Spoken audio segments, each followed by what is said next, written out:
თუ კი მსჯელობა ჯერ კიდევ მიმდინარეობს და გადაწყვეტილება გადახედვას ექვემდებარება, მაშინ დირექტიული ტონით მტკიცებით ფორმაში რატომ გააცნო გივი მიქანაძემ საზოგადოებას ინფორმაცია იმასთან დაკავშირებით, რომ თბილისის სახელმწიფო და ტექნიკური უნივერსიტეტები გაერთიანდება. ეს არის მთავარი კითხვები, რომლებიც დავით გურგენიძის ინტერვიუმ პირველებთან გააჩინა. ის ამბობს, რომ მან მიიღო გარანტიები, რომ არც სტუდენტთა და არც პროფესორთა რაოდენობას არ შეეხებიან, გარდა ამისა დასმულ კითხვაზე. ახლა რა აზრი აქვს პროფესორებთან მსჯელობასა და საუბარს, რადგან გადაწყვეტილება უკვე მიღებულია, გვეუბნება, რომ ეს პროცესი არის მაქსიმალურად დემოკრატიული, არის კომპლექსური საკითხი, რომელიც მსჯელობასა და საუბარს საჭიროებს, ამიტომ თუ კი პროფესორ მასწავლებლებისათვის არ იქნება მისაღები, მან არ უარყო ყოველ შემთხვევაში, რომ შესაძლოა ეს საკითხი გადაიხედოს, რაც რა თქმა უნდა აჩენს ძალიან ბევრ კითხვის ნიშანს ასევე. ამის პარალელურად, რა თქმა უნდა, პროფესორები აპირებენ პროტესტის გაგრძელებას, თუმცა გურგენიძე მედიასთან საუბრისას ამბობს, რომ ირაკლი კობახიძე, გივი მიქანაძე, ქართული ოცნების სხვა წარმომადგენლები არ გვანან წინა ხელისუფლების წარმომადგენლებს, ამიტომ რატომღაც დარწმუნებულია, რომ ის გარანტიები, რომლებიც მან მიიღო, სისულეში აუცილებლად იქნება მოყვანილი ქართული ოცნების მხრიდან. მე ვხედავ რა სკოლა რა საინჟინრო ტექნოლოგიურ სკოლა იქნება შემოთავაზებული, გაუზიარებთ აკადემიურ საბჭოს და ვიმსჯელებთ და ან იქნება ჩვენი თანხმობა, ან არ იქნება ჩვენი თანხმობა. კონსულტაციების ძირითადი თემა ამ ეტაპზე იყო ის, რომ ყველა პროფესორი მასწავლებელი იქნება შენარჩუნებული და ასევე სტუდენტთა კვოტები არათუ შენარჩუნებული, ამით იქნება გასტილი. ამაზე ჩვენ შეთანხმებულები ვართ. ამაზე მიიღეთ თანხმობა. არათუ თანხმობა გარანტიები. ბატონო გივი მე ვითხარ, რომ საინჟინრო ტექნოლოგიური სკოლისათვის იქნება ძალიან დიდი, ასე ვთქვათ, კონცეფცია, რომელსაც რო ჩამომზადდება და გავესაუბრები, ვნახავ და წარუდგენ ჩემს საყვარელ პროფესორ მასწავლებელს. ეს რაც ხდება ახლა, ეს ხო ჯერ მინის ბრძანება არ გამოუწია და ხელი არ მოუწერია. ამას საკანონმდებლო ცვლილებები ჭირდება, ამას მსჯელობა ჭირდება. ბატონ პრემიერს დაანონსებული აქვს დებატები. დემოკრატიული ქვეყანაში და მე პრობლემას ვერ ხედავ.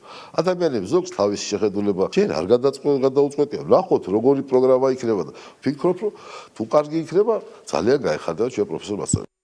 რექტორის პასუხები, ხოლო მეორე პროფესორებისა და სტუდენტების დამოკიდებულება მისი ამ განწყობების მიმართ. როგორც თბილისის სახელმწიფო, ასევე ტექნიკური უნივერსიტეტის პროფესორები აგრძელებენ ბრძოლას იმისთვის, რათა ამ ორმა უნივერსიტეტმა დამოუკიდებლად ფუნქციონირება გააგრძელოს, განსაკუთრებით ამ პროცესში, რა თქმა უნდა, აქტიურობენ ტექნიკური უნივერსიტეტის პროფესორები, რადგან მათი უნივერსიტეტის სახელი იკარგება ასევე ისტორია, ლოგო, ბრენდი და აქედან გამომდინარე გაჩნდა სერიოზული საფრთხე და შიში იმასთან დაკავშირებით, რომ შესაძლებელია დაიკარგოს ტექნიკური უნივერსიტეტის ისტორია და მისი ეს უდიდესი მონაპოვარი და მიღწევები ქართული განათლების სისტემაში დარჩეს და ჩაიაროს ამ ყველაფერმა უკვალოდ, თუმცა რა თქმა უნდა თბილისის სახელმწიფო უნივერსიტეტიც აქტიურობს იმისთვის, რათა ეს გადაწყვეტილება ქართულმა ოცნებამ ვერ მოიყვანოს სისრულეში. ნებისმიერ შემთხვევაში ცხადი არ აქვს ცალსახაპასუხები პროფესორებს კითხვებზე, თუმცა აქვთ მკაფიო ვარაუდები. ეჭვი არავის არ ეპარება, რომ ქართული ოცნება ამ ფორმით ცდილობს ხელში ჩაიგდოს დედაქალაქის ცენტრში არსებული ამ უნივერსიტეტის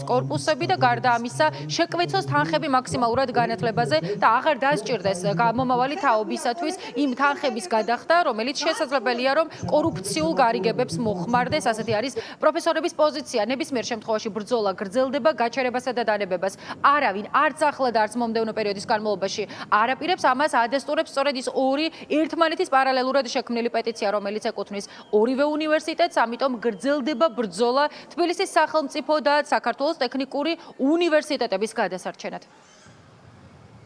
ის რომ მათ გადაწყვეტეს განათლების რეფორმის გატარება ეხლა ეს არის აბსოლუტურად ლოგიკური შედეგი ქვეყანაში მიმდინარე პროცესებისა, როდესაც მოქმედ ხელისუფლებას სურს სრული კონტროლის განხორციელება ცხოვრების ყველა სფეროზე.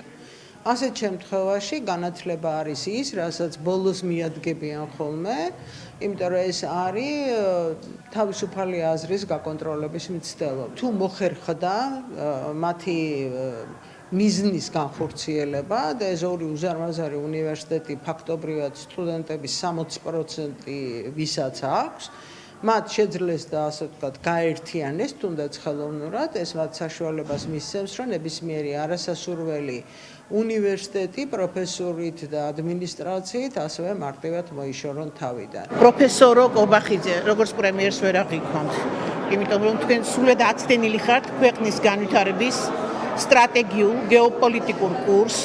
თქვენ სულად აცდენილი ხართ საგანმანათლებლო სივრცეს, თქვენი მიზანი, გაცხადებული მიზანი გახლავთ. კონტროლზე ორიენტირებული ინტერვენცია განათლებისა და მეცნიერების სისტემაში. და მეორე და მთავარი მიზანი აქტივების ხელში ჩაგდება, რომელიც უმაღლეს სასწავლებლებს გააჩნია. სიმპტომატურია ის, რომ უკვე ეს პროცესი დაწყებულია და ახლა ხელში მიჭირავს სწორედ დოკუმენტი, რომელიც მეშვიდე კორპუსის გასხვისების შედეგად მოკლედ ბალანსზე რიცხულ ქონებას მხოლოდ 100,053 ლარად აფასებს. ჩვენ უნდა ვენდოთ ამ დოკუმენტს, იმიტომ რომ ის კომისიამ შეადგინა.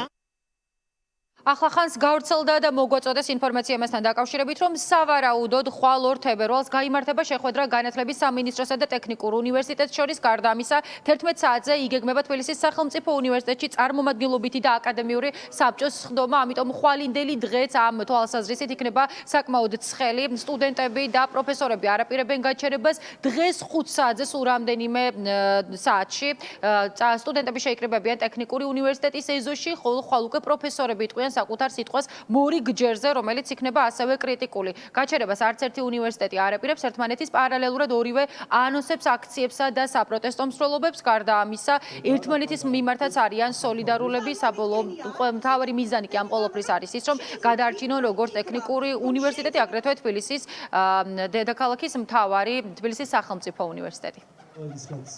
ეს ხატია სამხარაძე იყო, მადლობა ხატია.